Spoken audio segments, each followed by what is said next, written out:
Y vamos a compartir.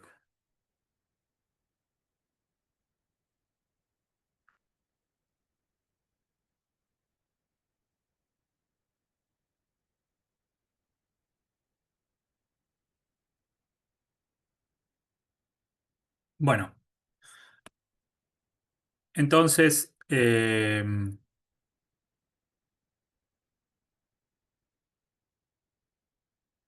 achicar esto un minuto. Pero, ahí está.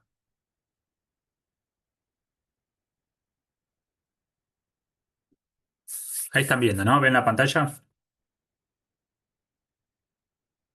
Sí, se ve bien. Bueno, ok. Entonces, recapitulando un poco. ¿Se acuerdan más o menos qué vimos la última clase? El lunes.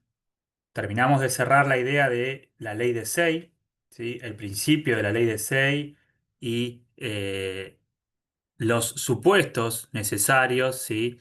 Para que la ley de Say funcione. ¿M? La idea de básicamente que, y esto lo explica Say en sus palabras, pero después eh, la teoría neoclásica lo hace carne casi como una ley en realidad, bueno, valga la redundancia. Y es básicamente qué cosa, la cuestión de que cuando un productor decide ofrecer algo, producir algo para ofrecerlo en el mercado, ¿sí? Esa producción automáticamente genera un ingreso, que ese ingreso, luego, ese ingreso monetario, ¿sí? No va a perdurar mucho tiempo en el bolsillo de o los trabajadores o los capitalistas. ¿Por qué? Porque, como bien dice Say, nadie decide retener dinero porque sí, si no es para comprar otros bienes, ¿no? Para comprar y a la vez hacer efectiva la venta de otros bienes. Por lo tanto, ese dinero va a circular y lo que dice la teoría neoclásica es que en definitiva, ¿sí? Todo aquello que se ahorre, ¿m? Y que no se consuma de ese ingreso es consumo futuro, porque eventualmente se va a consumir, ¿no? Si no es instantáneamente, lo hará en el corto plazo. Por lo tanto, no puede haber grandes desajustes entre la oferta, ¿sí? Y la demanda. O sea, de ahí la idea de que toda oferta genera su propia demanda, ¿sí? De forma directa o indirecta, ¿sí? De vuelta. O sea, no es que Say decía que el ingreso que se genera por la producción, por ejemplo, de sillas va a generar una demanda equivalente en sillas, ¿sí? Eso es importante. ¿Qué quiero decir? Si uno produce sillas y le pone un valor de, imagínense, eh, 100.000 pesos, bueno, y genera ingresos por 100.000 pesos, no quiere decir necesariamente que esos 100.000 pesos que se generaron de ingreso por el proceso productivo vayan a retornar en demanda de sillas por 100.000 pesos. Quiere decir que esos ingresos, ¿sí? Van a ir a demanda de una partecita quizás vaya a sillas y otra partecita irá a otros bienes, ¿sí? Pero el punto es que va a generar un crecimiento de la demanda en distintos mercados equivalentes al valor del ingreso, ¿sí? Generado en un principio. O sea, si se producen sillas por un valor de 100.000, eso va a generar una demanda equivalente. Quizás no inmediatamente, pero sí en un plazo corto.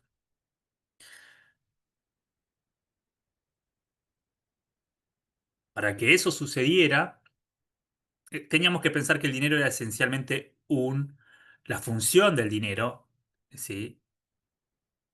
Principal era y exclusiva casi es la de, ¿qué cosa? La de medio de cambio, ¿no? O sea, que sirva como un medio universal de intercambio de bienes, o sea, que sirva para intercambiar bienes, ¿sí? Y esa es la explicación, ¿sí? Del origen del dinero en la teoría neoclásica, o sea, el dinero nace para resolver el problema de eh, evitar, o sea, que dos cosas tengan exactamente el mismo valor para intercambiarlas. O sea, antes de la existencia del dinero, dice la teoría, uno tenía que, o sea, uno no podía intercambiar bienes si no tenían el mismo valor, ¿no? Porque los bienes no eran divisibles, o sea, tienen propiedades particulares. Por lo tanto, aparece el dinero, ¿sí? Y recuerdan que yo hago siempre uso el ejemplo medio chistoso de tengo una vaca y quiero comprar dos pollos. Bueno, no puedo decir le corto el cuarto trasero para intercambiarlo por dos pollos porque se me muere la vaca. Entonces tengo que esperar a carnearla. En el mientras tanto, si yo quiero los pollos, emito, ¿sí? Un papelito, le doy un papelito a la persona que tiene los pollos y ese papelito pasa a ser, ¿sí? Una deuda y esa deuda es dinero, ¿sí? Si se vuelve algo transferible o intercambiable, ¿sí? Si empieza a circular y es aceptado por la gente, se puede pensar que es una forma de dineraria. ¿M? Para que sea dinero, el dinero tiene que ser aceptado por todos, ¿sí? Tiene que permitirnos comprar todo tipo de bienes. El punto es que esa es una de las funciones, ¿sí? Entonces dijimos, esa es la idea principal, la idea básica central de la ley de Say. Y eh, bueno, un poquito más adelante vamos a verla un poquito más compleja, ¿sí? Compleja no, digo. Eh, Vamos a ver cómo se organiza, digo, o cómo se la justifica a la ley de Say en una economía monetaria, ¿sí? Y va a ser a través de la idea de la teoría de los fondos prestables. La teoría de los fondos prestables es lo que yo les mencionaba, ¿sí? Sobre la idea esta de que existe un mercado, ¿sí? De oferta de ahorro y de demanda de inversión, ¿sí? O sea, es una idea eh, em, o sea, asume algo que no existe en la práctica, ¿sí? Pero la teoría de los fondos prestables trata de darle una justificación, ¿sí? De decir, bueno, podemos pensar que existe ese mercado de ahorro y de demanda de inversión, o sea, donde se vincula el ahorro con la inversión, ¿sí? Y que tienen un precio que hace que tanto la curva de oferta como de ahorro se crucen en algún punto y encuentren un equilibrio, ¿sí? La teoría de los fondos prestables lo que dice es, ese lugar es el sistema monetario, el sistema financiero o el sistema bancario, si quieren, ¿sí? Es decir, la forma en que el ahorro, ¿sí? Que es esa parte del ingreso que no se consume, pero que para los neoclásicos es consumo futuro, ¿sí? Se canaliza en demanda, ¿sí? En demanda de inversión, bueno, es a través del sistema financiero, ¿sí? O sea, los bancos captan depósitos, depósitos de la gente, y esos depósitos los usan para prestar, ¿sí? Para otorgar crédito a la inversión. Y de esa manera, ¿sí? La oferta y la demanda se equiparan a partir de la tasa de interés, ¿sí? O sea, básicamente, si la tasa de interés sube, ¿sí? Eso probablemente aliente a que haya más oferta de ahorro, o sea, que la gente consuma menos hoy para ahorrar más. ¿Por qué? Porque al ahorrar, ¿sí? Y recibir una tasa de interés, en el futuro van a recibir más ingresos que le van a permitir consumir más. Entonces, esa sería la ecuación que hace la gente. ¿Qué quiere decir? La gente está dispuesta, ¿sí? A relegar consumo hoy, o sea, dejar de consumir hoy para consumir más mañana. ¿Mm? Pero eso lo harían si la tasa de interés es superior a la tasa de interés del momento, ¿sí? Y en cambio, la demanda de inversión tiene una relación inversa con la tasa de interés. Es decir, cuando la tasa de interés sube, bueno, hay proyectos de inversión que dejan de ser rentables, entonces cae la demanda de inversión. Y cuando la tasa de interés baja, la demanda de inversión aumenta porque hay muchos más proyectos que pueden ser rentables, ¿sí? Eso lo vamos a ver un poquito más adelante con el grafiquito. Ahora, Keynes rebate estas ideas, ¿sí? Y comienza cuestionando esto diciendo básicamente que eso, ¿sí? Es esencialmente un caso muy particular, decíamos, ¿sí? De algo más general. O sea, no necesariamente, no tiene por qué, ¿sí? Coincidir la oferta que se genere con la demanda. ¿Mm? Y si hay filtraciones en el flujo circular del ingreso, en el flujo circular de la renta, en el esquemita que nosotros vimos, ¿sí? Porque no todo el ahorro y no todo el dinero se canaliza en demanda. No todo el dinero es simplemente o se demanda para fines transaccionales. Bueno, ya empieza a haber filtraciones dentro del circuito monetario. Entonces, si no coincide, si lo que se produce con la demanda, no necesariamente vuelve lo mismo en demanda, pero si no vuelve lo mismo en demanda, puede haber un déficit de demanda. Entonces, el déficit de demanda lo que determina es que la producción se ajuste, la oferta se ajuste, ¿sí?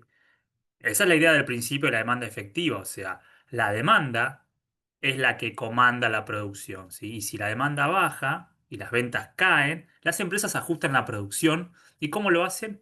Mirando sus stocks, o sea, no ajustando precios, ¿sí? Eso es lo que dice Keynes.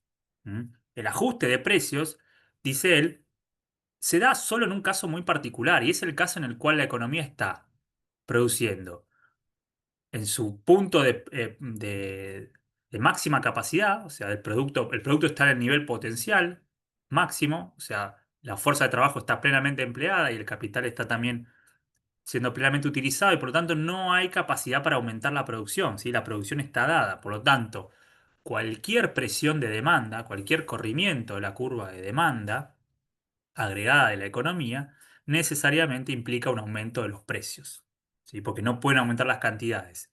Uno puede ajustar por cantidades o por precios. Si no pueden ajustar las cantidades, necesariamente tiene que subir el precio. Bueno, Keynes dice que eso es un caso muy particular, ¿sí? Que en general no se verifica, porque en general, y él comienza diciendo lo que se verifica en una economía, incluso en una economía muy simple, sin gobierno, es qué cosa. La existencia de capacidad ociosa, ¿sí? ¿Qué quiere decir esto? Que en general, y esto sí es una regularidad, las empresas no operan nunca usando el 100% de su capacidad instalada, ¿sí? Operan siempre con un poco de margen, ¿m? Para aumentar la producción. Porque aparte es lo más rentable en términos económicos, ¿sí? Es lo que hace que mantener los costos unitarios bajos. Si la empresa opera al 100%, ¿sí? En general tiene que o sea, primero que no tiene sentido económico por lo que veíamos al principio del curso, cuando veíamos la idea de cómo fijan precios los empresarios. O sea, si yo estoy trabajando, ¿sí? A tope, ¿sí? O sea, tengo la máquina, o sea, mi maquinaria empleada a full, tengo trabajadores en todas las líneas de producción y la empresa está funcionando a la capacidad plena, bueno, cualquier aumento de la demanda necesariamente va a representar para mí, ¿sí? Un incremento de los costos marginales y medios, ¿sí? ¿Por qué? Y porque yo voy a tener que contratar, o a la misma gente le voy a tener que pedir que haga horas extras, pero las horas extras se pagan más caro, ¿sí? O voy a tener que contratar más gente, pero dentro de la misma fábrica, eso va a generar ineficiencia, entonces va a aumentarme los costos, ¿sí? Y si no tengo capacidad, voy a tener que salir a alquilar máquinas, o sea, todo deriva en un aumento de los costos. Entonces, para la empresa, lo óptimo en general es trabajar con, ¿sí? Cierto margen de capacidad instalada, ¿sí? Y después que también esto no sale de un repollo, sino que sale de la evidencia empírica. Cuando uno mira y existen las estadísticas de capacidad instalada o utilización de la capacidad instalada, en general lo que se verifica es esto, que las empresas en los momentos de mejor o los mejores momentos económicos, ¿sí? O sea, de tasa de crecimiento alta, donde la economía está funcionando, si se quiere, obtiene un buen desempeño y los niveles de desempleo son bajos, en general las empresas operan a un 80% de la capacidad instalada.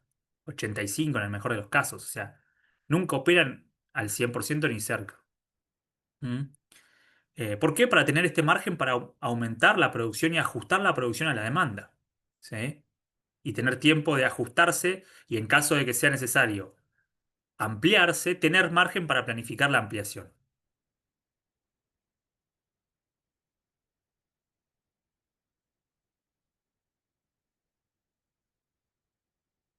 Entonces, para llegar a la idea del principio de la demanda efectiva, Keynes primero tiene que reformular ciertos conceptos, ¿sí?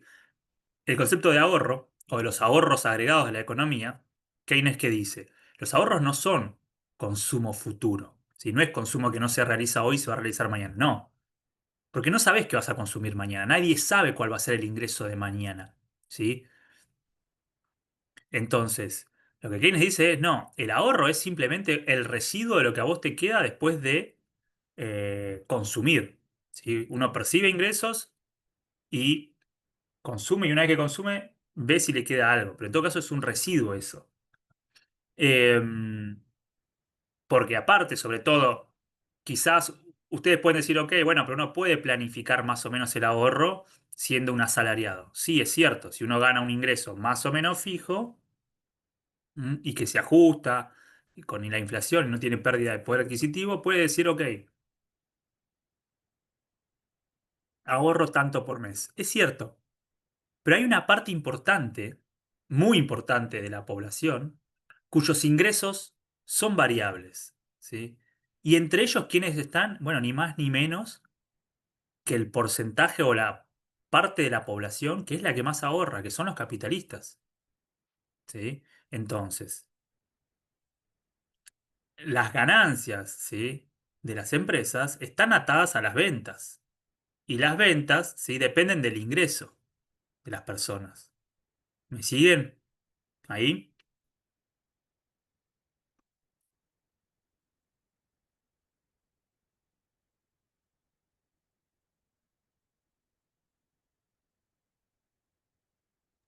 Sí, profe, ¿Cómo?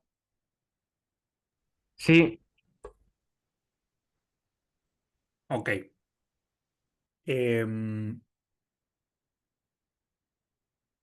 entonces, lo que Keynes va a decir es que son las decisiones, o sea, en vez de hacer la oferta la que crea su propia demanda, son las decisiones de gasto autónomas. Autónomas es que no dependen del nivel de ingreso. ¿Mm? Y Keynes en un principio habló de la inversión como algo que está sujeto, él trató de explicarlo por los animal spirits, o sea, de decir, miren, a veces la gente invierte, ¿sí? Decide invertir en función de expectativas y las expectativas no siempre son correctas, ¿sí? Pero hay algo que moviliza, ¿sí? A los empresarios a invertir. Y ahí él desarrolla toda una explicación, ¿sí? Más basada en cuestiones psicológicas del empresario que busca arriesgar para ganar. Eh, lo cierto es que después eso, ¿sí? s- fue quedando en un segundo lugar y en realidad lo que se le empezó a dar más importancia en términos agregados es al gasto público, ¿sí? Porque el gasto público es realmente autónomo, o sea, el Estado decide cuánto quiere gastar por año y eso sí lo puede decidir de manera autónoma, ¿sí? Más bien como producto de una decisión de política y de política económica. ¿Mm? Y después también hay una parte del consumo que es autónomo, ¿sí? O sea, lo que decíamos antes, o sea, la gente necesita consumir determinada cantidad de bienes, tenga o no tenga ingresos.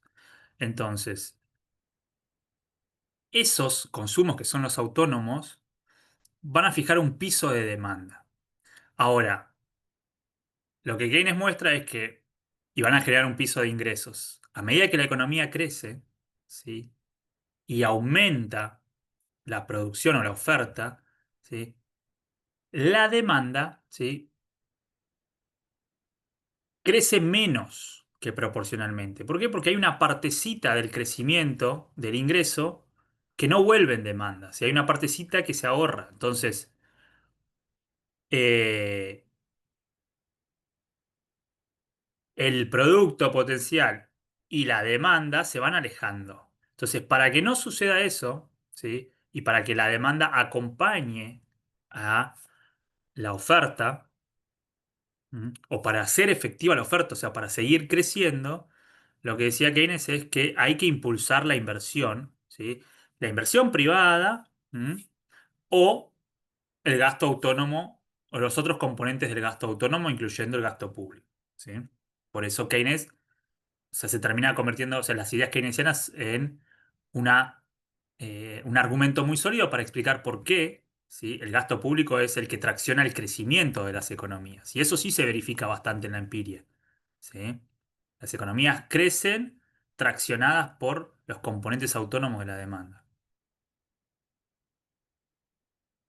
Y además, lo que decía Keynes es que más allá de este piso y cambios en el gasto autónomo que determinan la demanda y el piso de ingresos, eso nada tiene que ver, o sea, o no hay razón para pensar que ese piso de ingresos va a ser compatible con el de pleno empleo o la plena utilización de los recursos. No. La demanda autónoma puede generar ingresos para cubrir los ingresos de una parte de la población y dejar a otra por ahí no, que no, sin ingresos, ¿sí? Desocupada.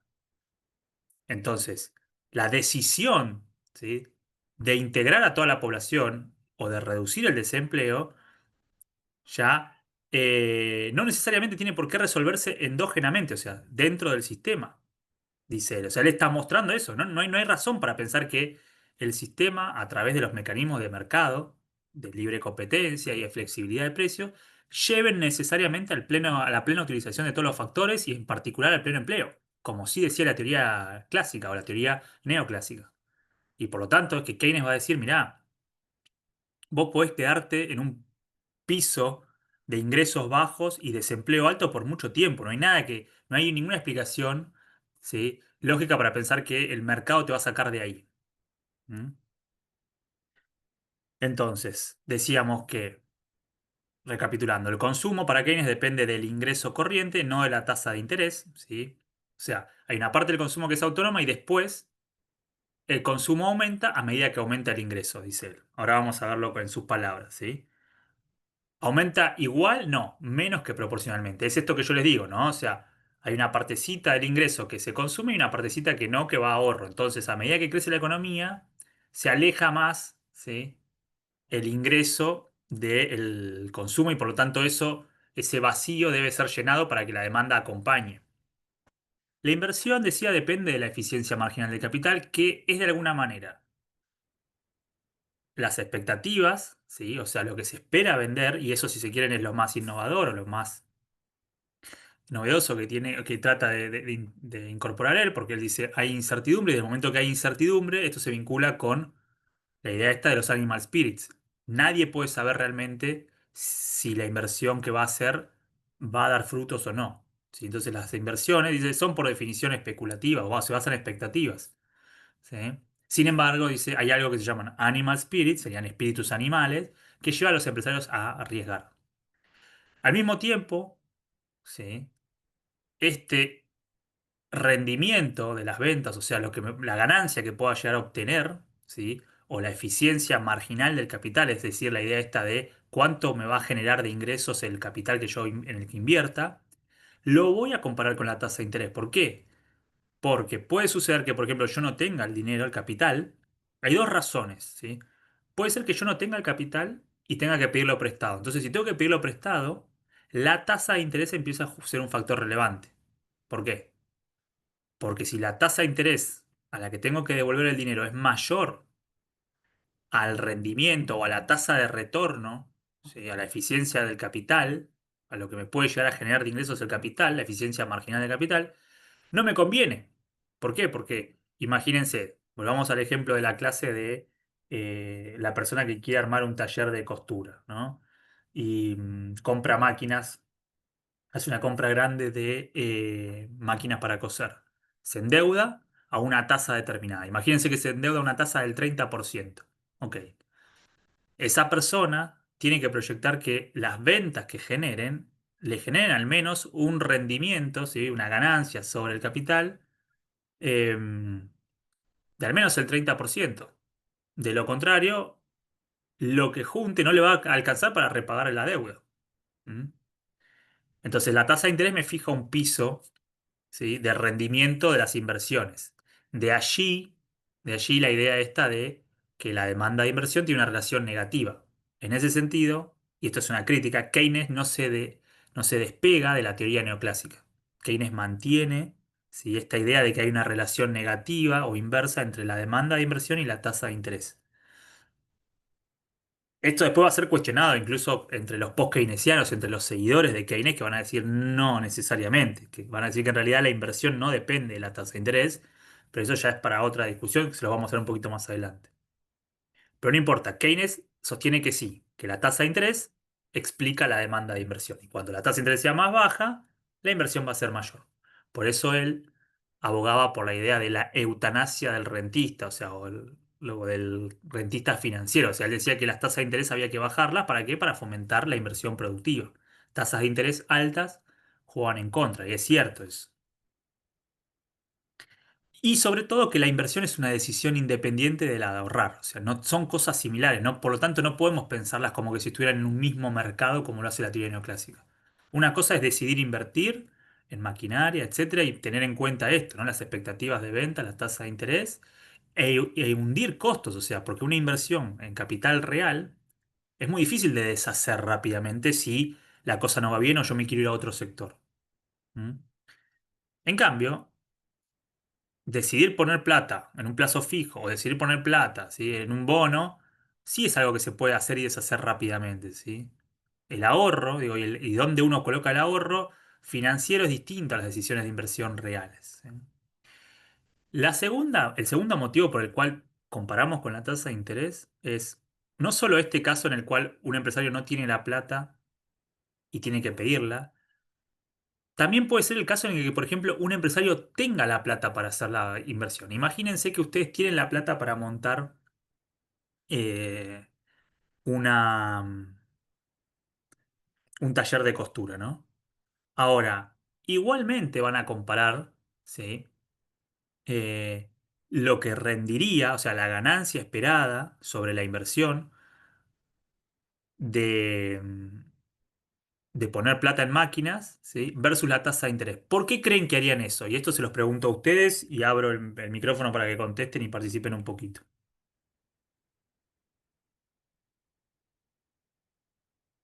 ¿Por qué uno teniendo el capital financiero, o sea, el dinero para invertir en máquinas, igualmente miraría la tasa de interés?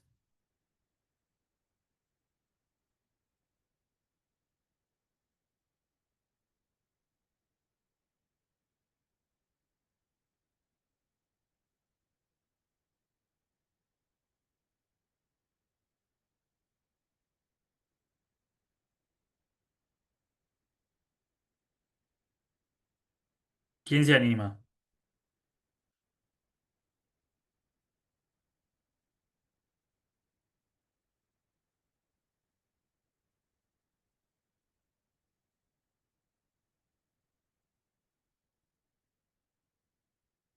A ver, pongan su minuto en la cabeza de alguien que va a hacer una inversión. Ustedes mismos, ¿sí? Van a invertir en maquinaria para poner un negocio, lo que sea, ¿sí? Van a montar un food truck. Tienen que hacer una inversión no muy grande, pero significativa. Imagínense que tienen que invertir, no sé, 10.000, 15.000 dólares en un food truck, ¿sí? ¿Por qué mirarían la tasa de interés? A ver, ¿alguno? ¿Quién se anima?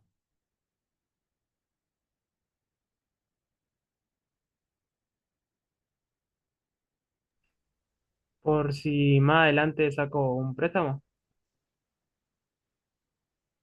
Mm, pero si vos vas a sacar un préstamo más adelante, mirar la tasa de interés hoy no tiene mucho sentido. Porque si la tasa varía, ¿se Claro, entiende? sí. O sea, si vos mirás la tasa de interés hoy es porque querés sacar un préstamo hoy. La razón tiene que ver con el concepto de costo de oportunidad. ¿Se acuerdan de cuál era el concepto de costo de oportunidad?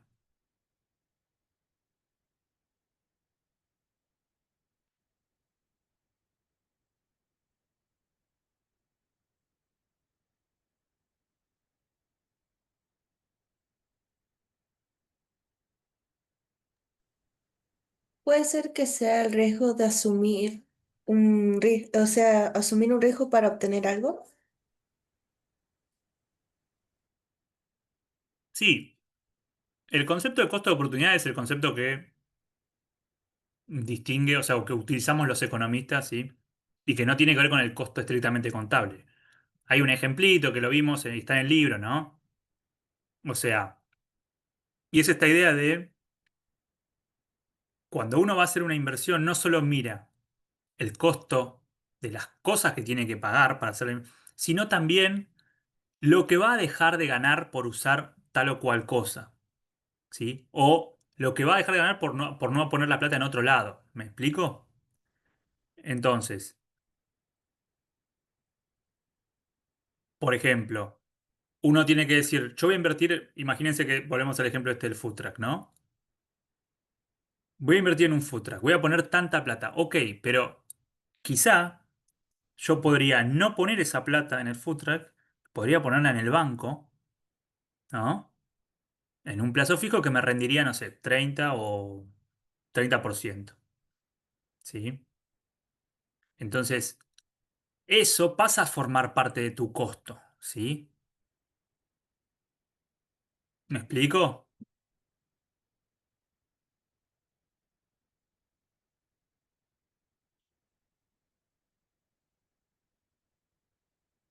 ¿O no?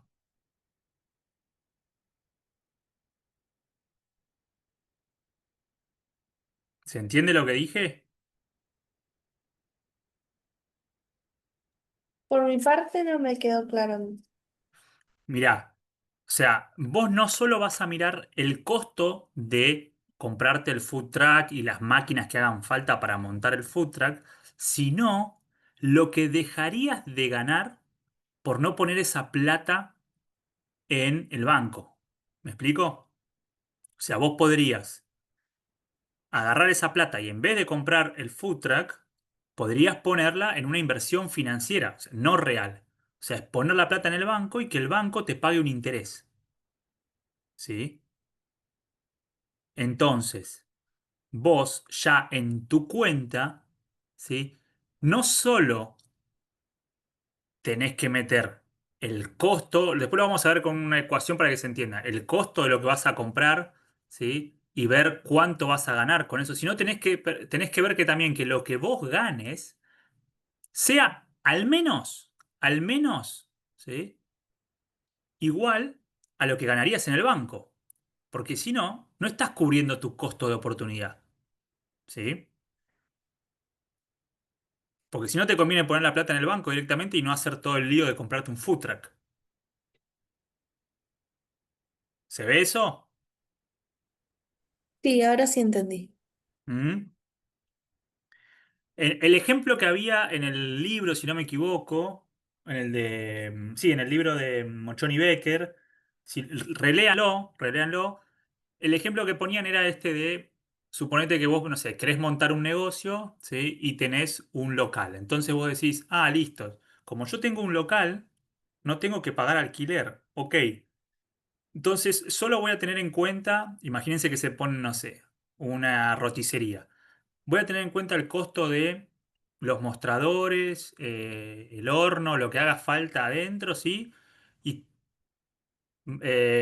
sumo todos esos costos, entonces digo, estos son mis costos. Bueno, eso tiene sentido en términos contables, pero en términos del costo de oportunidad, que es lo que nos interesa en la economía, te estaría faltando algo. ¿Qué es eso? Y que vos por ahí por más que seas el dueño de ese local, ¿sí? Si lo pusieras en alquiler, podrías ganar tanta plata. Entonces, en realidad, tu costo es todas las máquinas que tenés que comprar para acondicionar el lugar, más lo que vas a dejar de ganar por no alquilar el lugar.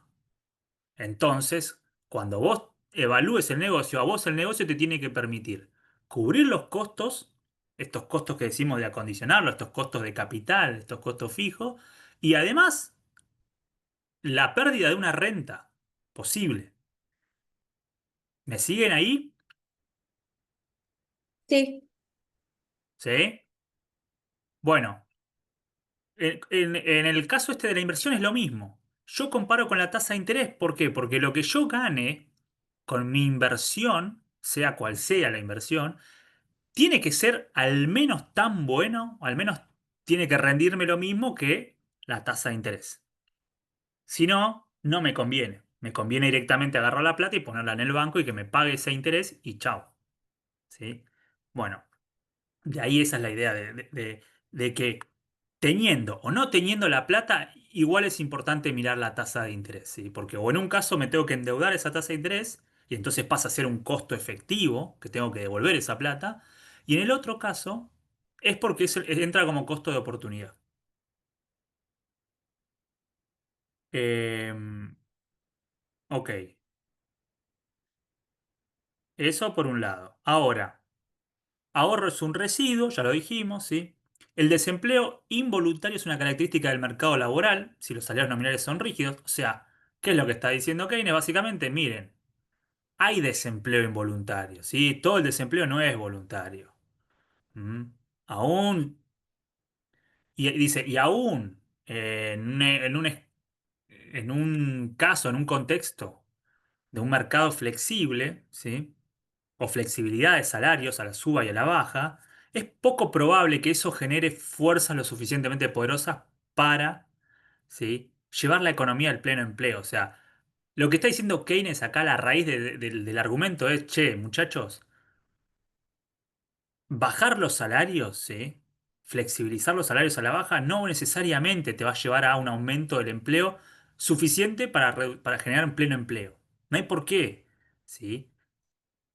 Y eso él lo vincula con el principio de la demanda efectiva, porque aparte cuando caen los salarios, cae el ingreso, y si cae el ingreso, cae la demanda, dice él. Y después la idea de no neutralidad del dinero, ¿sí?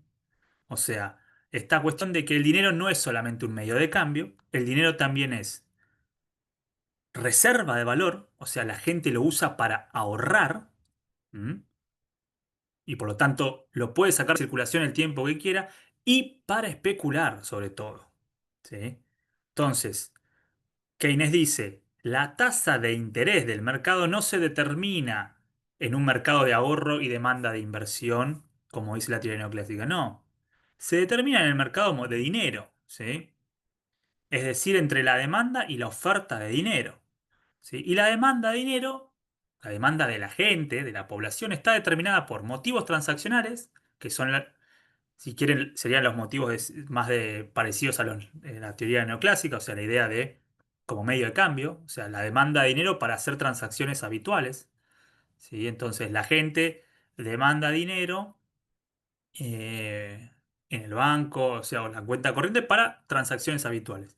Pero después también, por motivos precautorios, o sea, ahorra en dinero, ¿sí? Cuando el dinero es reserva de valor, o sea, cuando hay estabilidad monetaria sobre todo, sino cuando hay mucha inflación. Cuando hay mucha inflación, el dinero pierde esa cualidad, pierde ese principio de reserva de valor. Y después por motivo especulativo, ¿sí? O sea, Keynes lo que ve, y lo que yo en los años 20 y en los años 30 es esta idea de que la población demanda dinero para especular con el mercado financiero, y eso puede generar fuertes y serios desbalances, ¿sí? Eh, y por lo tanto, ¿m? Puede haber diferencias fuertes entre oferta y demanda o entre ahorro e inversión que van a terminar ajustándose en última instancia por cantidades. Dice, cantidades es cantidad de producto y cantidad de empleo, ¿sí? Pero no por la tasa de interés. O sea, ¿qué está diciendo Keynes? Dice, miren, si por algún motivo, ¿m? En la economía, piensen que la economía es un flujo circular, o sea, el dinero está circulando todo el tiempo, ¿no?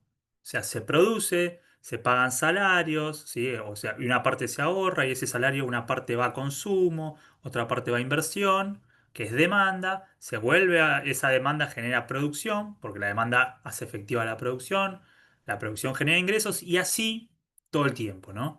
Ahora, si por algún motivo, ¿m? El que fuera, por ejemplo, por motivos especulativos, la gente decide ir a bonos, o sea, cambiar dinero por bonos, comprar bonos, pensando que los bonos están baratos y y van a ser más caros mañana y los van a poder vender.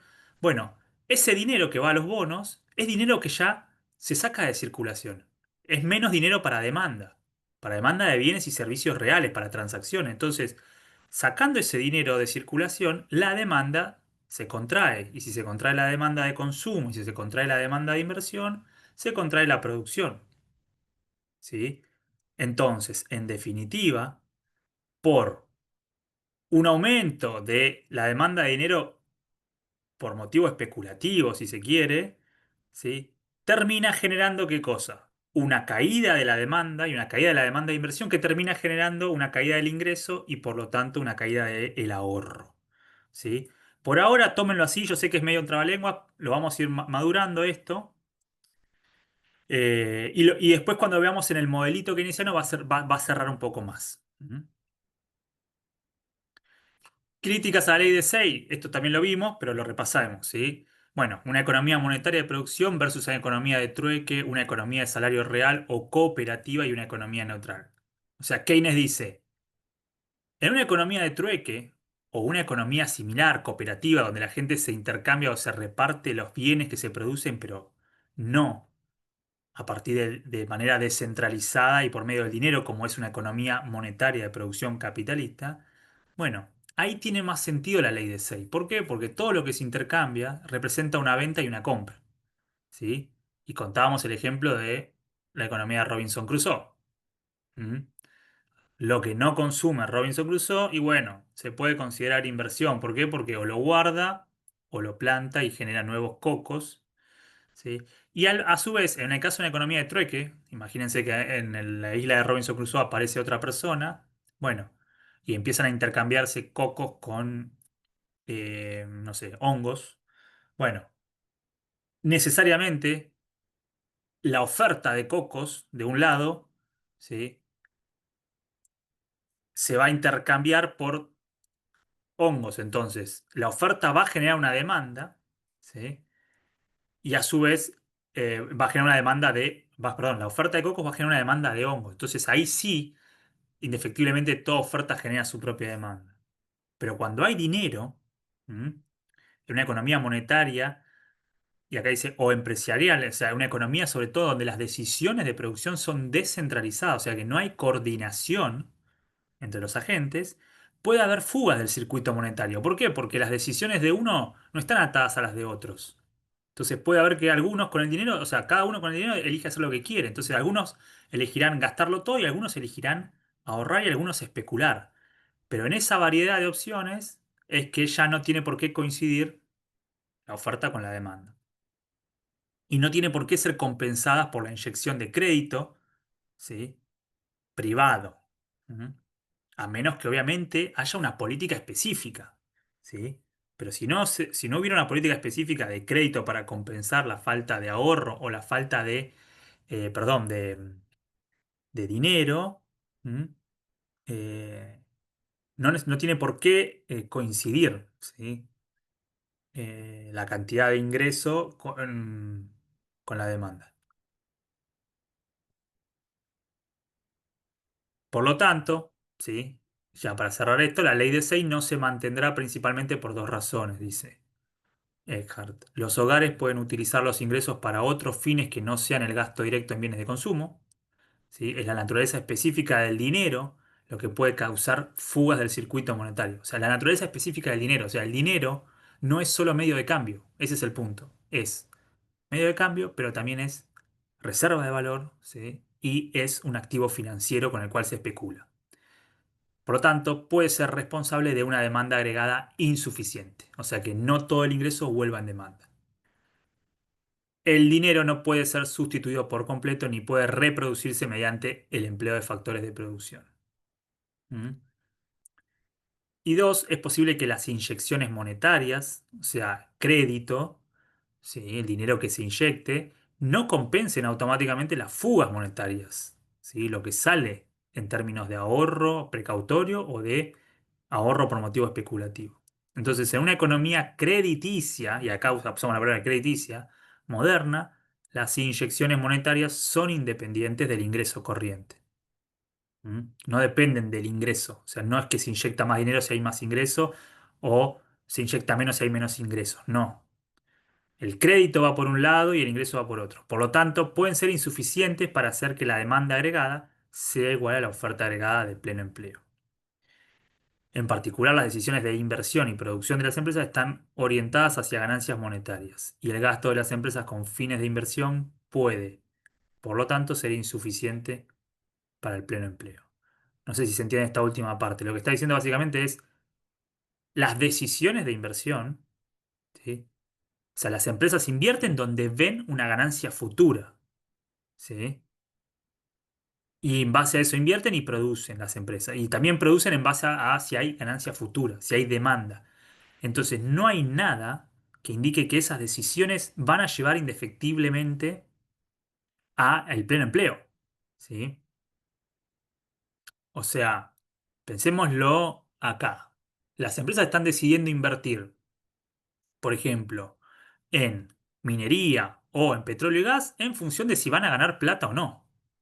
No en función de ver si contribuyen a generar, a reducir el desempleo o a generar pleno empleo. No.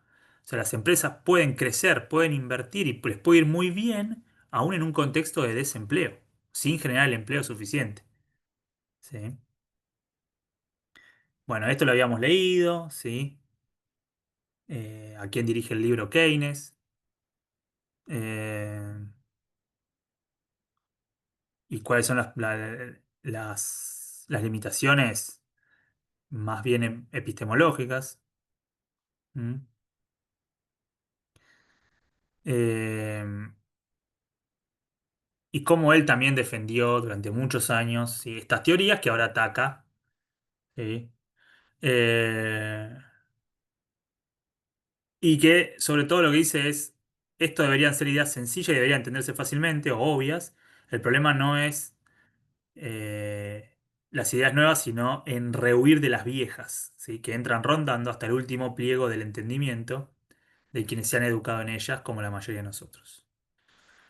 Vamos a ver ahora algo sacado de Joan Robinson, que fue eh, una seguidora de Keynes, una contemporánea que escribió y que trabajó bastante cerca de Keynes y fue muy buena, ¿sí? Una de las pocas mujeres dentro de la economía, más en esa época, y que fue muy brillante y expuso incluso hasta, algunos dicen que hasta de forma más clara, ¿sí?, las ideas de Keynes. ¿Por qué? Porque Keynes escribió la teoría general, obviamente, en un contexto de mucha ebullición y de frenesí, entonces probablemente no se detuvo a tomarse todo el tiempo. Robinson sí lo hizo y dejó explicitadas de forma más clara sus ideas. ¿Qué dice Robinson? En un sistema de iniciativa privada, y acá me detengo ya, privada, ¿qué quiere decir? Un sistema donde no hay coordinación entre oferentes y demandantes, ¿sí? Es distinto a un sistema justamente de iniciativa estatal o planificada o pública, donde el Estado planifica cuánto se va a producir, ¿sí?, y por lo tanto determina cuánto se va a demandar, ¿sí?, y cómo se distribuye. En el sistema de iniciativa privada existen actores atomizados, productores, demandantes, hogares, ¿sí?, Eh, que deben tomar decisiones en función de alguna señal, que en general es la señal de precios, ¿no? O sea, demandarán más si el precio es acorde, si sube el precio, demandarán menos, si baja el precio, demandarán más. Entonces, en un sistema de iniciativa privada, el volumen de ocupación depende de las decisiones de los empresarios. O sea, los empresarios deciden cuánta gente contratar. Las decisiones de los empresarios están sujetas a influencias generales y se influyen unas con otras. O sea, lo que está diciendo básicamente es que las decisiones de los empresarios están vinculadas con las de los otros, ¿sí? Porque obviamente que hay flujo de información, de conocimiento y de formación de expectativas juntos. O sea, todos ven si la economía va a crecer o no, e invierten o no, atados a lo que hacen otras empresas. No existe un control único, sino que la vida económica es el resultado de innumerables decisiones independientes. Los intereses individuales raramente coinciden con el interés social. O sea, está rebatiendo ni más ni menos, ¿sí?, los preceptos de la teoría neoclásica que trataron de aprovecharse un poco de las ideas de Smith y tergiversaron las ideas de Smith para decir qué cosa. ¿Cuál es? Quizá alguno de ustedes lo tenga en la memoria. ¿Qué es lo que se le atribuye a Adam Smith? La idea de que existe una mano invisible, ¿sí?, que es la que regula el mercado, y que el egoísmo, ¿sí?, es lo que mueve a las empresas en la búsqueda de maximizar sus ganancias, o sea, de ganar cada vez más plata, y esa búsqueda por ganar cada vez más, ¿sí?, los lleva a hacerse cada vez más eficientes, a buscar reducir costos, a innovar, a aumentar la productividad, y por lo tanto, si cada uno se concentra en su actividad, ¿sí?, la búsqueda de ganancias individuales lleva, dicen ellos, a un beneficio, a una mejora del bienestar general. ¿Por qué? Porque si cada uno es más productivo y se especializa en algo, aumenta la cantidad de bienes y servicios disponibles para todos. Entonces, por lo tanto, todos van a poder consumir un poco más y todos van a estar un poco más felices. Bueno, Joan Robinson, en base a Keynes, dice no necesariamente. O sea, los intereses individuales no tienen por qué coincidir con el interés social. ¿Qué estamos diciendo acá? Que una empresa, ¿sí?, busque maximizar su ganancia o que busque ganar más plata y para ello haga lo necesario, como reducir costos, como, no sé, distintas iniciativas, incorporar tecnología o tratar de aumentar la productividad, puede ser incluso a partir de un proceso de destrucción de empleo, ¿sí? Entonces, una empresa puede, por ejemplo, incorporar tecnología, hoy lo vemos más que nunca con el tema de la inteligencia artificial, puede querer buscar tecnificar toda su empresa, lograrlo, ¿sí? Pero en el medio, por ejemplo, echan, o sea, 200, 300 personas. Esas 200, 300 personas pasan a integrarse, ¿sí? A formar parte del desempleo involuntario y por lo tanto implican menos demanda dentro del mercado, ¿sí? Menos ingresos. Entonces, esa empresa mejoró su situación, pero no necesariamente mejoró la de toda la sociedad. Eso es por poner un ejemplo, ¿sí? ¿Me siguen hasta ahí?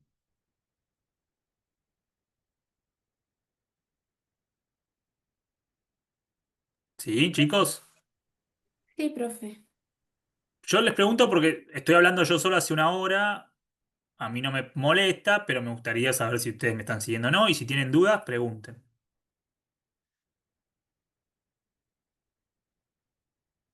Ok, entonces, dicho eso, ¿sí? Que serían como los puntos básicos de partida, pero esto no es menor, porque Robinson dice, tenemos que entender que así funciona un sistema de iniciativa privada o una economía capitalista de producción monetaria.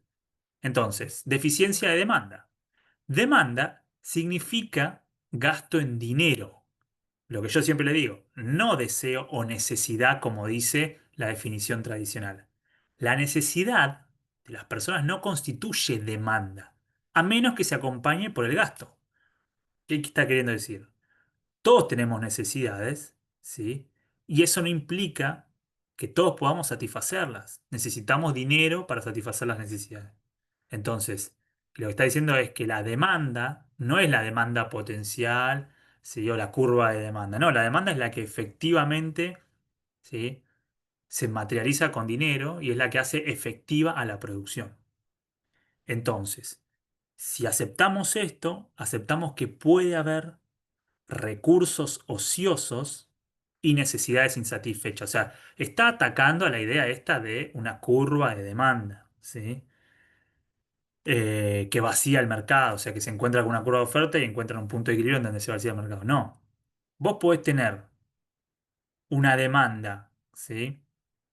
Real que no sea compatible con el pleno empleo, así que sea baja. Entonces, eso quiere decir que haya una demanda que es compatible con que, por ejemplo, hay recursos ociosos. Recursos ociosos es no tengo todo el capital empleado ni toda la gente empleada, ¿sí? Hay desempleo y no hay plena utilización de la capacidad, hay capacidad ociosa. ¿Mm? Y puede haber necesidades insatisfechas. O sea, básicamente estamos diciendo, vos podés tener una economía donde hay demanda, ¿sí? Porque eso a veces es lo más difícil de ver, ¿sí? Que cuesta rebatir cuando vemos los modelos neoclásicos. Que es lo que nos dice la empiria, es lo que nos dice la inducción, o sea, la observación. O sea, vos podés tener demanda en la economía, puede haber un mercado, puede haber varios mercados que funcionan con demanda, y sin embargo, en esa misma economía puede haber recursos ociosos que implica que desempleo, y puede haber fábricas que están operando no a la plena capacidad, ¿sí? Y necesidades insatisfechas, porque si hay gente desempleada, puede haber gente que no cubre sus necesidades, gente que está por debajo de la línea de pobreza y que no alcanza a cubrir sus necesidades, ¿sí? De hecho, eso es algo que es parte del paisaje del capitalismo, ¿no? O sea, el capitalismo en general no es incluyente, es excluyente, ¿sí? ¿Qué quiere decir esto? Que el capitalismo no se encarga, no tiene como objetivo que toda la gente tenga un ingreso, que toda la gente cubra sus necesidades. No, ¿sí? Si quieren, el esquema, el comunismo o el socialismo sí tenía eso como premisa, que a nadie le falte una casa, que no le falte ingreso, que no le falte acceso a determinados alimentos y bebidas y ropa, etcétera. Obviamente después el comunismo y el socialismo tenían otras fallas, ¿sí? De coordinación, sin duda, sobre todo en lo que hace a la cuestión de la inversión. Pero en una economía capitalista, en general lo que hay es desempleo y hay exclusión. O sea, y ni hablar en las economías periféricas, capitalistas periféricas como las latinoamericanas o las africanas o las asiáticas, ¿no? O sea, no en los países desarrollados, sino en los países periféricos o en desarrollo. ¿Sí? Que tienen economías más débiles, ¿sí? Con estructuras productivas menos complejas, menos diversificadas y por lo tanto generan menos empleo de calidad y tienen más subempleo, o sea, empleo de mucha gente que trabaja en changas, en empleo informal y necesidades insatisfechas. Entonces, si aceptamos eso y aceptamos que puede haber demanda, ¿sí? Junto con recursos ociosos y necesidades insatisfechas, la producción va a bajar o baja no porque las necesidades estén satisfechas, ¿sí? Sino porque la demanda es deficiente. ¿Mm? La demanda de los individuos, a su vez, depende de sus ingresos. Es decir, las personas demandan tanto como les entra de plata. El ingreso es el producto del gasto como su origen, o sea, el ingreso, ¿sí?, que se genera depende de la venta que se realice, de las ventas efectivas, del consumo, de la demanda de inversión y la demanda de consumo de bienes y servicios. Entonces, el gasto de unos, el gasto de algunos, es el ingreso de otros. Y el ingreso de algunos se deriva del gasto de otros, ¿sí? Parece medio trabalengua, pero en realidad está diciendo algo que es bastante elemental y a la vez iluminador. O sea, es lo que vemos en el flujo circular de la renta o del ingreso. ¿Qué cosa? Lo que ganan unos, ¿sí?, depende del gasto de otros, ¿sí? Y a su vez, ese gasto de otros depende, ¿sí?, del ingreso generado, ¿m?, eh,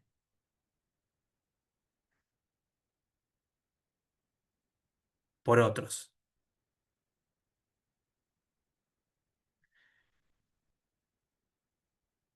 Y luego, o sea, tenemos deficiencia de demanda por un lado, o sea, o la demanda no necesariamente, ¿sí?, implica que se cubran las necesidades de todos, ¿sí? Puede haber deficiencia de demanda. Y además, no todo se gasta. ¿Mm? ¿Por qué? Porque, como dijimos, el ingreso que se genera en el proceso, en el flujo circular de la renta, ¿sí?, el ahorro significa que se consume menos de la cantidad total de bienes que su ingreso podría comprar. O sea, si alguien percibe 1 millón de pesos, bueno, hay una partecita de esa que no se la va a consumir. ¿Sí?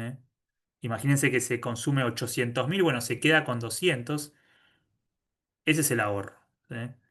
No hay problema si este ahorro se invierte creando nueva ocupación. ¿Mm?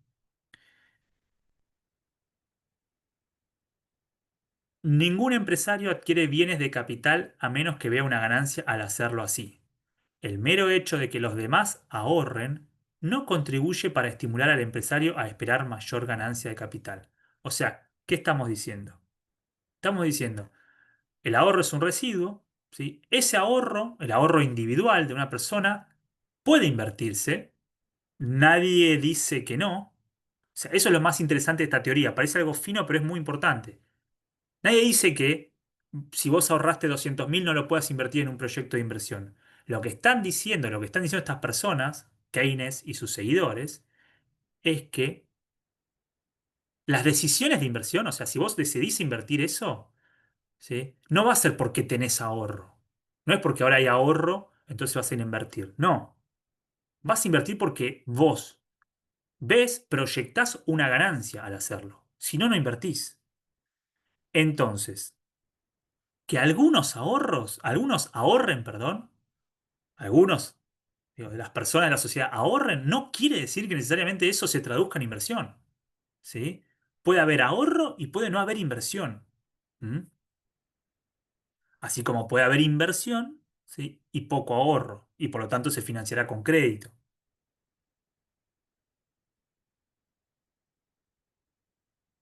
¿El ahorro es igual a consumo futuro? Bueno, acá traemos una frase de Keynes, ¿sí? ¿Qué dice Keynes? Un acto de ahorro es, por decirlo así, el propósito de no comer hoy. ¿Mm? O sea, porque eso es lo que te dicen generalmente los neoclásicos. Dicen, uno ahorra, deja de comer hoy para comer más mañana. Keynes te dice, ok, la primera parte está bien de esa afirmación. Si yo ahorro más hoy, bueno, dejo de gastar más hoy. Entonces, si yo pensaba ir al supermercado, iba a comprar un montón de cosas, iba a hacer un asado, bueno, Si yo digo, quiero ahorrar un poco, bueno, voy a decir, no voy a comer asado este fin de semana. Ok. Ahora, dejar de comer asado este fin de semana no supone la necesidad de tomar la decisión de comer o comprar, acá dice un par de botas, pero asado dentro de una semana o de un año o de consumir cualquier cosa concreta en alguna fecha determinada. ¿Sí? Entonces, lo que dice Keynes es que dejar de consumir hoy es simplemente dejar de comprar algo hoy. Y por lo tanto, que caigan las ventas, que se depriman los negocios de la preparación de comida de hoy, sin estimular los que preparan algún acto futuro de consumo. O sea, si yo dejo de consumir hoy, ¿m? Para ahorrar más, como mis ingresos son, o mejor dicho, como mis gastos son los ingresos de otros, yo voy a estar bajando, al bajar mi gasto, voy a estar bajando los ingresos de otros. Entonces, seguro que lo que voy a estar haciendo es achicar el ingreso de otros. ¿Sí? Por ejemplo, del que vende asado, de la carnicería. Y eso no tiene por qué, ¿sí?, implicar que yo voy a un estímulo para consumir más mañana. ¿Sí? ¿Sí? O que genere un aumento de la producción porque los productores de carne digan, ah, este dejó de consumir hoy asado, pero va a comprar seguro mañana porque ahorró. No, porque es ilógico pensar eso, ¿no? Porque es ilógico pensar que los carniceros se guíen por algo que no ven, que es el ahorro de la persona. No, los carniceros ven lo que venden. Entonces, los carniceros como cualquier productor. Entonces, si el carnicero vende un poquito menos de asado hoy, porque yo decidí ahorrar, el carnicero sabe que tiene que, ¿qué cosa? Y bueno, mandar a pedir menos carne, ¿sí? O faenar menos carne, o pedir una res menos. ¿Por qué? Porque le bajó el consumo hoy. Entonces le cayeron las ventas. Eso es seguro. Después, no hay nada que le diga que yo voy a consumir más mañana.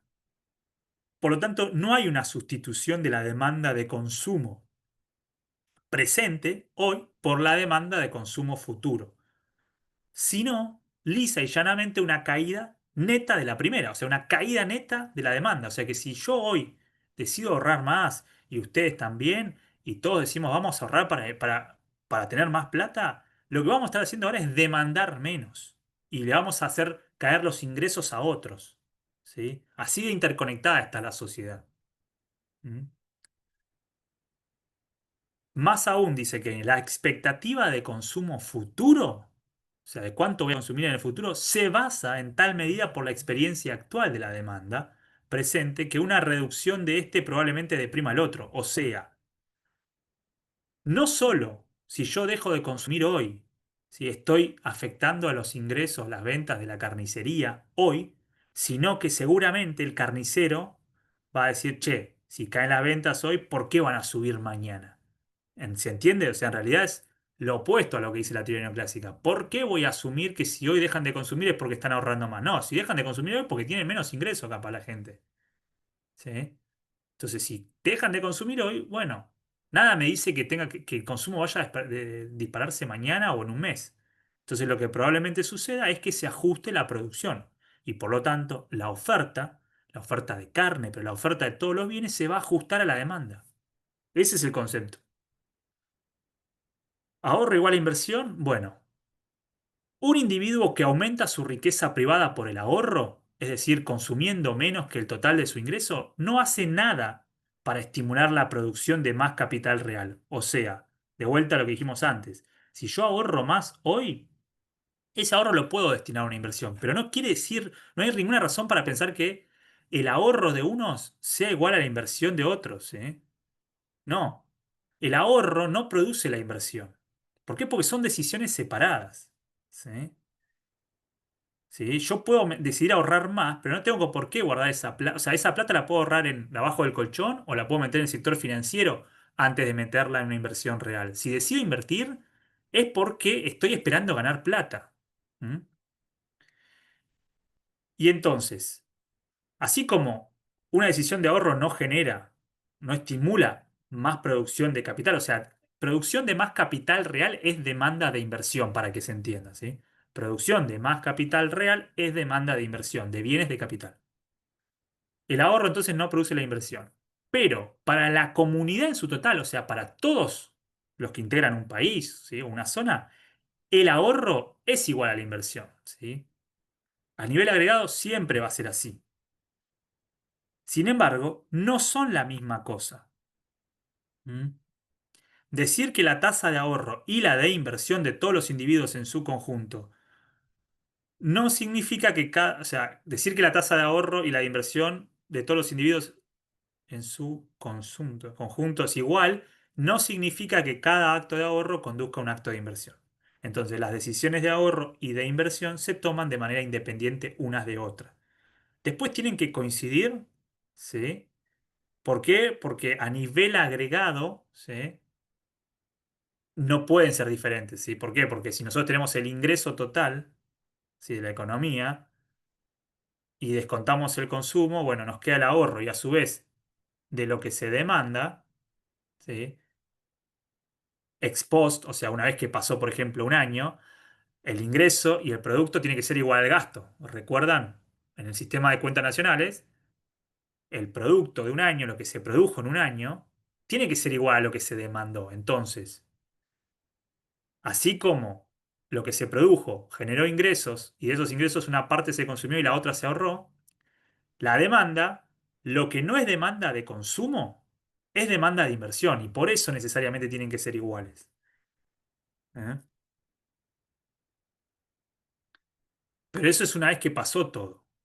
Lo interesante es esta mirada de decir no son iguales las decisiones de ahorro y de inversión. ¿Por qué? Porque esto nos ayuda a explicar qué comanda qué. Entonces, aumentos de la inversión. Si aumenta la inversión, imagínense que mejoran las expectativas de la gente, ¿no? Keynes dice, hay una señal de que mejora, qué sé yo, el mercado de el petróleo. ¿Sí? Hay más demanda, o sea, se espera que haya más demanda de petróleo. En los años 30 era lógico, aumenta la inversión. Si aumenta la inversión, que es demanda, ¿qué pasa? Se demandan más maquinaria, se demandan equipos para perforar, para producir. Eso genera automáticamente ingresos, ingresos de las empresas que venden la maquinaria, ingresos para la gente que la coloca, etcétera. Y ese aumento de ingresos que genera un nuevo aumento de demanda de bienes, porque son ingresos que van a ir a parar a trabajadores y a empresas que van a consumir y demandar otros bienes. Aunque el deseo de ahorrar de los individuos no aumente, y en este caso esto es lo maravilloso de Keynes, tiene que ver con la paradoja de la fragilidad, si aumenta la inversión, o incluso imagínense que aumenta la inversión con crédito, ¿sí? Pero ese aumento de la demanda de inversión es demanda de más bienes, que genera ingresos, que generan aumento de otros bienes, ¿sí? Entonces todo eso hace que aumente todo el ingreso nacional en cadena. Entonces, aunque el deseo de ahorrar de los individuos no aumente, o sea que las personas siguen destinando la misma cantidad de plata a ahorro que a consumo, como crece el ingreso, porque ahora hay más ingresos, porque se vendieron maquinarias y eso generó ingresos que generó más demanda de otros bienes, como el ingreso es mayor, el ahorro de la población va a aumentar. ¿Por qué? ¿Por qué va a aumentar? Y bueno, porque ahora hay o más personitas que están trabajando, porque cuando aumenta la demanda de inversión, aumenta la producción, aumenta la demanda de empleo, ¿sí? Y aumenta el ingreso, ¿sí?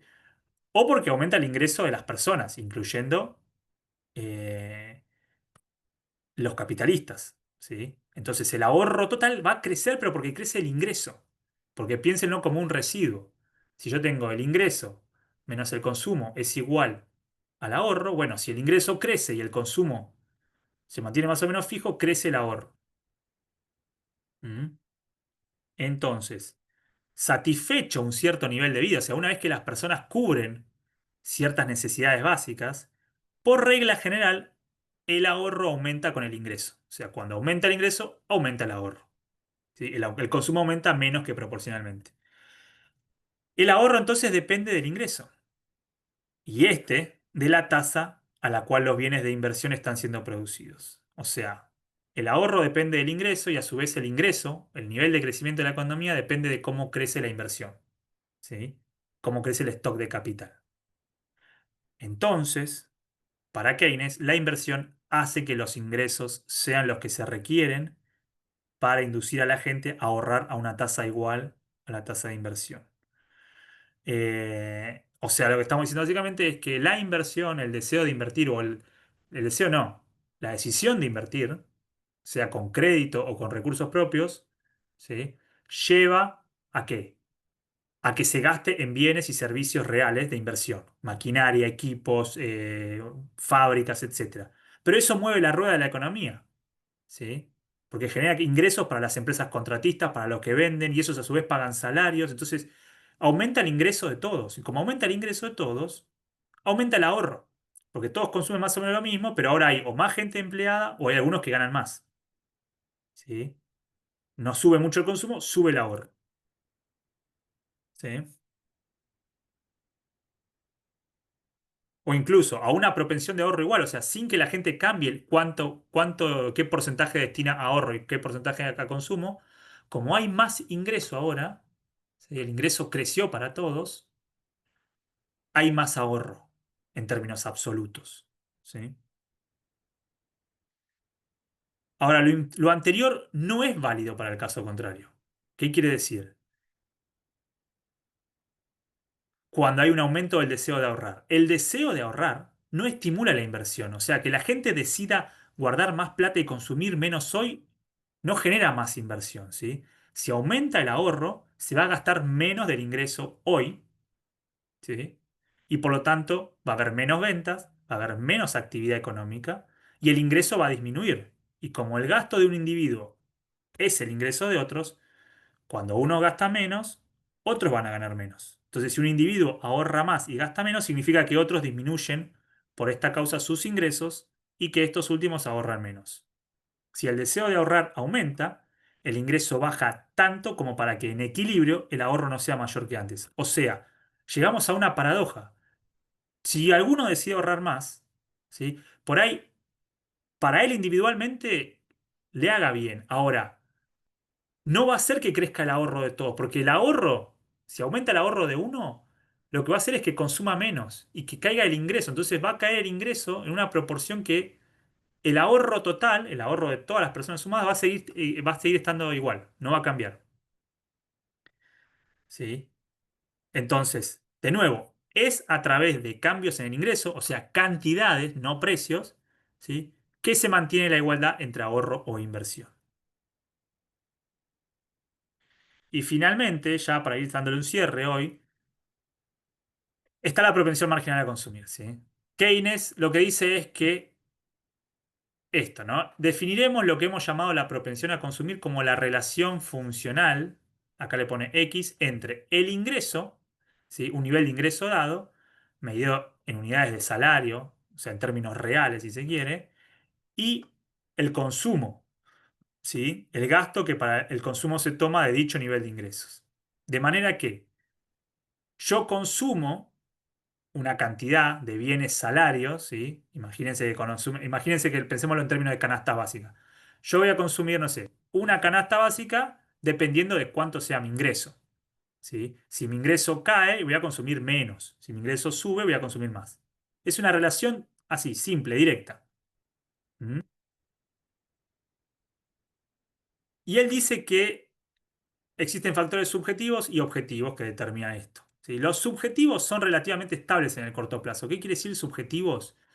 Que tiene que ver más con esta cuestión de los gustos y preferencias, ¿sí? O sea, no hay grandes cambios en los gustos y preferencias como para que cambie el consumo de manera drástica, porque en realidad lo que se ve es que el consumo agregado, o sea, lo que consume la gente, y bueno, es más o menos estable en el tiempo, ¿sí?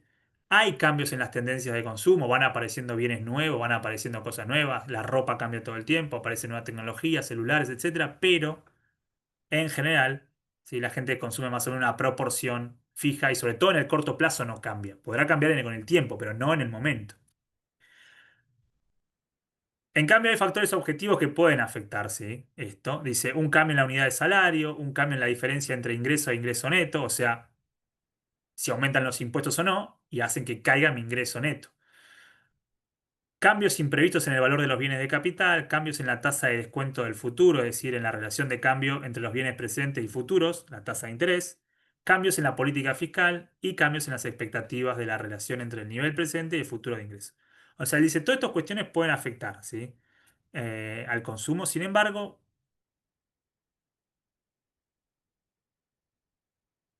admitido que la propensión a consumir, ¿sí? Es una función bastante estable, fija, de tal manera que por lo general el monto del consumo, o sea, la cantidad que se consume en conjunto de toda la población, depende principalmente del volumen de ingreso total. O sea, dice, yo reconozco todos estos factores. Ahora, estos factores son más o menos estables, ¿sí? Y lo que más importa en realidad es el nivel de ingreso de la economía, ¿sí? Y el nivel de ingreso viene del producto o del valor agregado de la economía. O sea, cuánto se genera de excedente va a determinar cuánto se consume.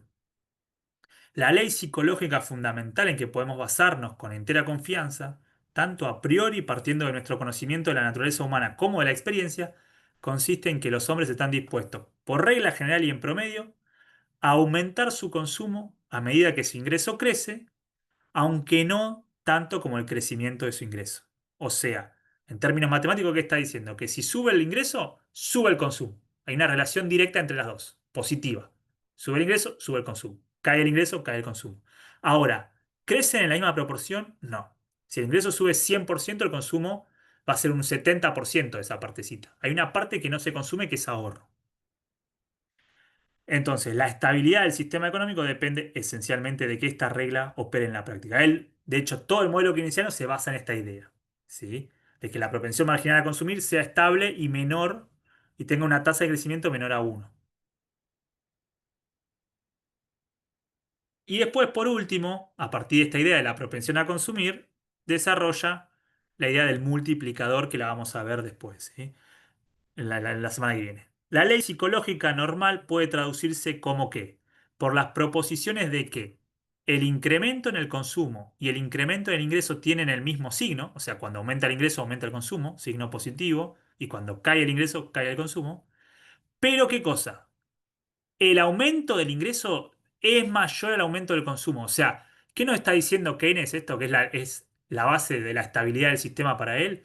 Es que si aumenta el ingreso, imagínense en nosotros, ¿no? Como curso, las 17 personas que estamos acá, aumenta nuestro ingreso, ¿sí?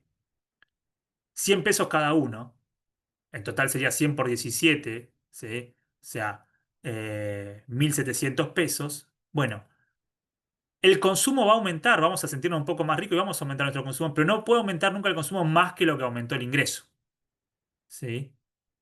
Él dice que eso se sostiene en la economía. ¿Por qué? Porque en promedio algunos consumirán más, algunos se consumirán todo el ingreso, otros consumirán un poquito menos, pero siempre algo se va a dejar, se va a guardar, ¿sí? Se va a ahorrar. O sea, hay una propensión a ahorrar, promedio. Entonces, definimos, dice, por lo tanto, la derivada, ¿sí?, del consumo respecto del ingreso como la propensión marginal a consumir. Esto sería en realidad el incremento, perdón, acá dice derivada, pero el incremento del consumo sobre el incremento del ingreso como la propensión marginal a consumir. Es decir, cuánto aumenta el consumo, cuánto aumenta, ¿sí?, el ingreso en una unidad. O sea que si el ingreso aumenta en uno, el consumo va a aumentar en 0,7, por ejemplo, ¿sí?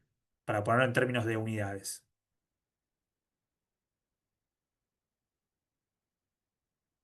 Esta cantidad es de considerable importancia porque nos dice cómo se dividirá el siguiente incremento de la producción entre consumo e inversión. El aumento de la ocupación debido a la inversión debe estimular necesariamente las industrias que producen para el consumo y así ocasionar un aumento total de la ocupación que es un múltiplo del empleo primario exigido por la inversión misma. O sea, ¿qué está diciendo Keynes? Que si nosotros tenemos, ¿sí?, que cada vez que sube el ingreso, el consumo aumenta, pero menos, sube el ingreso, sube el consumo, la brecha entre el ingreso y el aumento del consumo se hace cada vez más grande. Esa brecha la tiene que llenar algo. ¿Y qué la tiene que llenar? Dice la inversión. ¿Sí? La inversión tiene que crecer para acompañar este aumento del ingreso, o sea, la demanda de inversión para generar nuevo ingreso. ¿Sí? ¿Para qué? Nuevo ingreso. ¿Mm? Para estimular la demanda, pero sobre todo la inversión va a generar que un aumento de la producción, porque la inversión es en maquinarias, es en bienes de capital que van a aumentar la producción. ¿Sí? O sea, lo que está diciendo es el aumento de ocupación debido a la inversión debe estimular necesariamente las industrias que producen para el consumo. O sea, la inversión es inversión para producir bienes que van a ser consumidos, o sea, va a estimular la demanda de consumo y así ocasionar un aumento total de la ocupación. ¿sí? O sea, cuando aumente la inversión, también aumenta la ocupación, la gente que está ocupada. ¿Para qué? Que es un múltiplo, dice, del empleo primario exigido por la inversión misma. O sea, dice, la inversión que yo haga al principio va a generar un aumento del ingreso, que va a generar un aumento de la demanda de consumo mayor, ¿sí? Y que va a generar un aumento del empleo. ¿Cuánto va a crecer el empleo? Bueno, un múltiplo del empleo original. O sea, de cuánto generé de empleo al principio, multiplicado por un número, me va a dar el empleo al final, ¿sí? De esto. Esto lo van a entender más sencillo cuando lo veamos en un modelito, ¿sí? Bueno, ¿qué les pareció? ¿Dudas, consultas? Yo sé que es medio engorroso, es complejo, pero algo queda de esto.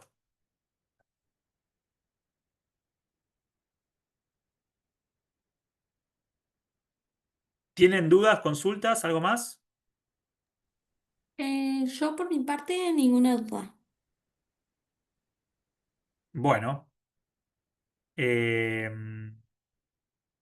ok, si no tienen dudas, de todos modos, léanlo, procesenlo. Yo lo voy a subir ahora, el PPT no lo había subido, les pido disculpas, lo voy a subir ahora para que lo puedan ver, para que lo puedan leer, analizar, ¿sí?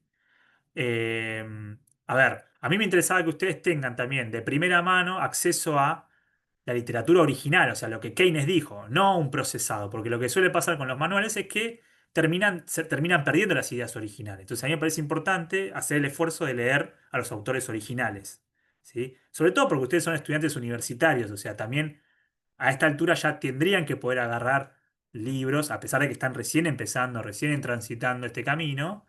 Nada, me parece que es una buena práctica que agarren libros, aunque no sean los más sencillos, y que se empapen un poco con esto, con esta literatura, ¿sí? Porque en los libros en general están las cosas explicadas de manera mucho más detallada y mucho más extendida, ¿sí? Y tenemos las ideas originales. Van a ver que cuando veamos la semana que viene el modelo keynesiano simple, van a cerrar muchas de estas ideas, ¿sí? Pero yo quiero que ustedes antes entiendan esta discusión, ¿sí? Bueno, voy a detener la grabación si les parece y yo ahora ya me tengo que meter con los chicos que van a rendir el recu, ¿sí?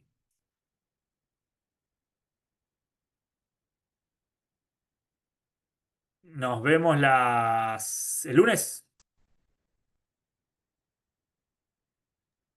Sí, profe, hasta luego.